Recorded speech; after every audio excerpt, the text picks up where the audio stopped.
Bagian 9. Buatkan aku puisi. Buatkan aku sebuah puisi ya? Kata siswi berambut kepang, dengan kedip yang memabukkan, suara yang membuat merinding, dan tingkah yang manja, menggemaskan dalam pandangan Gembus. Tak perlu 1 hari, semenit setelah permintaan itu ia sanggupi dengan grogi setengah mati.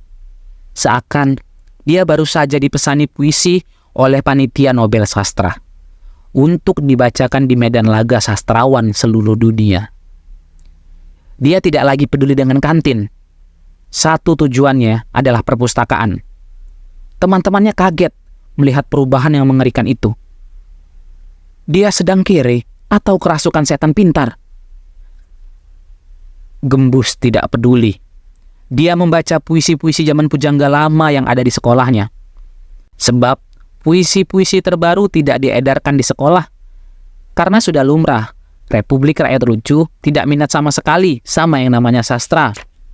Meski mereka tahu ada penghargaan Nobel untuk sastra, sebagaimana ada Nobel untuk fisika dan perdamaian dunia.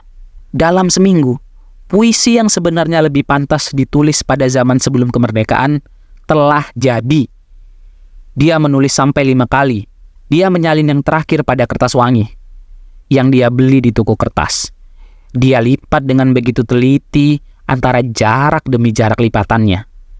Dia menggunakan penggaris dan rumus matematika tentang bangun ruang, dan baru tahu kegunaannya ketika dia sedang dilanda badai cinta. Bukan hanya satu puisi, sebagaimana pesanan.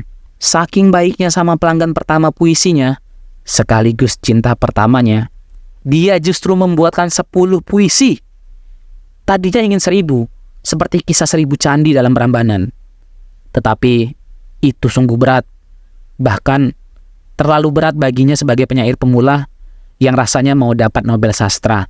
Pada saat yang tepat, dengan langkah menegangkan, seakan menuju podium Nobel Sastra dunia, dia memberikan puisi terbaiknya itu untuk siswi berambut kepang.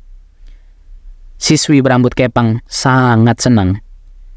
Gembus tidak sabar menunggu reaksi siswi berambut kepang itu seperti menunggu pengumuman Nobel cinta pertamanya. Pada hari Rabu yang bersejarah dan akan tercatat selama-lamanya, yang membuat Gembus menangis bahkan ketika sudah menjadi anggota dewan di masa depan, siswi berambut kepang menunjukkan reaksinya. Bukan melalui siswi itu sendiri, melainkan melalui teman Gembus yang bernama Kusno. Kusno terkenal sebagai siswa paling ganteng di sekolahan. Badannya juga tinggi besar. Dia selalu jadi pemimpin upacara bendera pada hari Senin. Sepertinya dia idaman semua siswi di sekolah.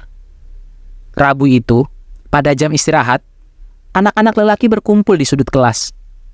Mereka sedang menyimak sesuatu yang sangat penting. Gembus ikut mendekat.